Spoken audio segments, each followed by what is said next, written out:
This is the Pre-AP English 9 Summer Assignment Primer. If you are going to be writing a paper after reading your novel To Kill a Mockingbird, this is going to help you set that up. The first thing you want to do is open up a Word document. So in order to do this, you're going to go to your computer and find the blue W at the Microsoft Word program. If you don't have a home computer, you're going to have to go to the Elizabeth Ward Library. They will have computers there for you to use that already are installed with the Microsoft Word programming. So once you open up your Word document, the first thing that you're going to want to do is to put the header on your paper.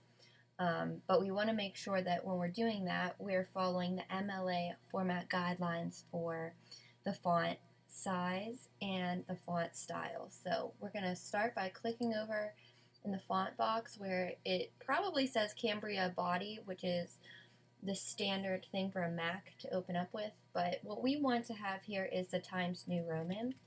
So you can either type it in or you can click the scroll down button and select it that way, but we're going to make sure that we are in the Times New Roman font. For the font size, we're going to make sure that this is 12-point font. Usually it already is set up as 12-point font. Just make sure that you're looking at that and you're making sure that that is the same. Okay, first thing we're going to do is take our cursor and we're going to put it up towards the top of our paper, and you're going to see it turn from the regular cursor to the piece of paper. Once you've done that, you're going to double click. We're going to right align. So over in this alignment box, right now we're left. Here's middle or center text, and here's the right align. We're going to click right, and you're going to type your last name,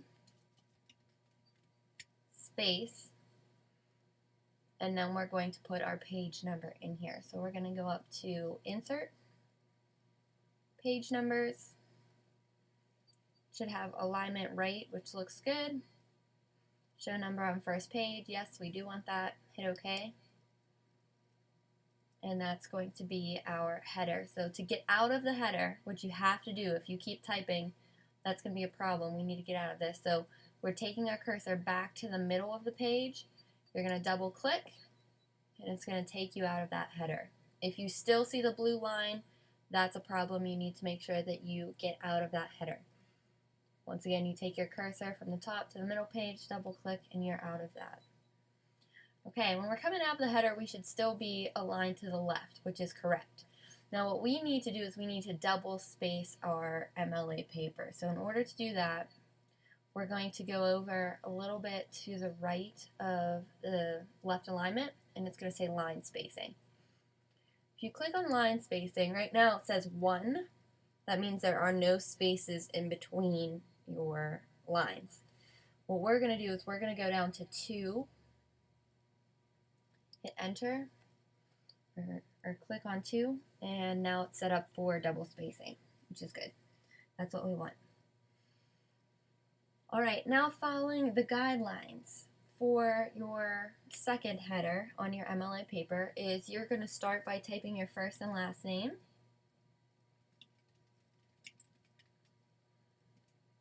You're going to hit enter once. You're going to put Mr. P, who is your teacher.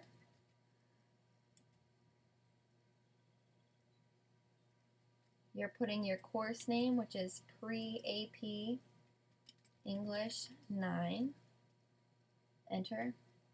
And then you put the date that you turn in the assignment usually. So this is going to be 23 August 2016. Remember, you put day first, then month, then year. Hit enter once. If I was you, I would create a title for this. So you want to center align your text. And I would just put Pre-AP English 9 Summer Assignment. Enter once.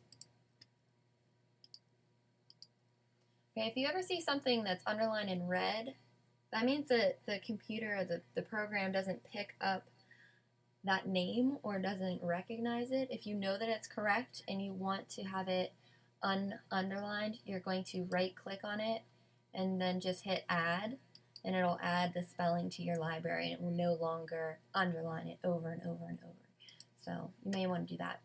Okay, once you have your title, you're going to go back to your right alignment. And for this particular assignment, you're going to have two sections to it, a Part A, detailed response, and then you're also going to have a Part B, significant passages.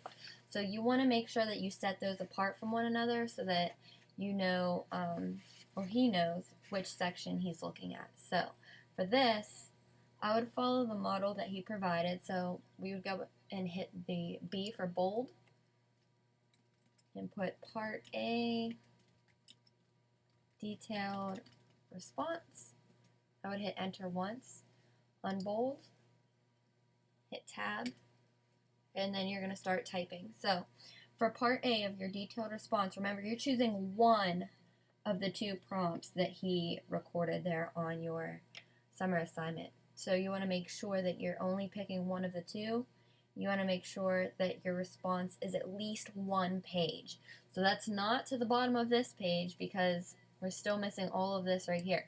Right? So you want to make sure that you're typing this full page and then you're going down 1, 2, 3, 4, 5 lines onto the next page to make sure that that's one full typed page there. So for your Part A, like I said, you're going to type down to the bottom and then to the next page about 5 lines down. So once you type that, and I'm just going to type in like a filler here so you can see what you're going to do. Typing, it's amazing, the best paper I ever wrote. Okay, let's say that was my one page. For the next section, what I would do is I would hit enter one time. I would go back up to that bold, click that. You're going to put Part B, significant passages. Oops. Hit enter once, hit tab once. You're going to unbold that, and then you're going to keep typing. So that'll go into your second piece there. So for Part B, it says choose 3 significant passages from the novel. So you're going to have 3 pieces that are coming directly from the text. Those are going to be direct quotes. Okay, so we've done that multiple times in language arts, so you should be good there. So you're choosing 3 significant passages, 1 from chapters 1 through 11, 1 from chapters 12 to 22, and then 1 from chapters 23 to 31. Now remember, for the passage to be accepted, it has to be at least 4 sentences long. So you're going to have 3 sets of 4 sentences that's coming directly from the text, word for word. Explaining then the importance of the passage is going to go in after each one. Remember, you're not restating the passage in your own words. You're not describing what's happening in the passage. You are explaining why this is important, what it says about the character, what it says about the theme. You want to connect it to something larger. You're not simply explaining what the quote is saying. Okay, so you should have that for your Part 2 or your Part B. Okay, in the packet that I gave you, that he gave to me, it has an example of an effective passive choice and a response. You want to make sure you look at that because it is not going to be one that you're able to choose to analyze. So if you don't read through that example and you by accident choose the same quote that's on there, he's not going to count that.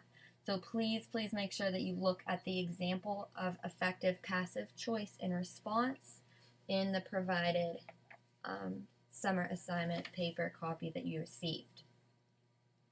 Okay, also it's important to take a look at notes about plagiarism. Okay, all parts of the assignment should be your own work. You cannot use quotations or explanations or passages from SparkNotes or Quizlet or any other thing online. And you also may not collaborate with other students on this assignment or use any other parts of work from other students' assignments. This is individual. This is independent for him to see how well you can construct a detailed response to a piece of literature. Okay, so if you have any questions, please email me or email Mr. P, your teacher for next year. We're happy to help you in any way. And I hope you enjoy your reading, and good luck with your paper, and good luck next year.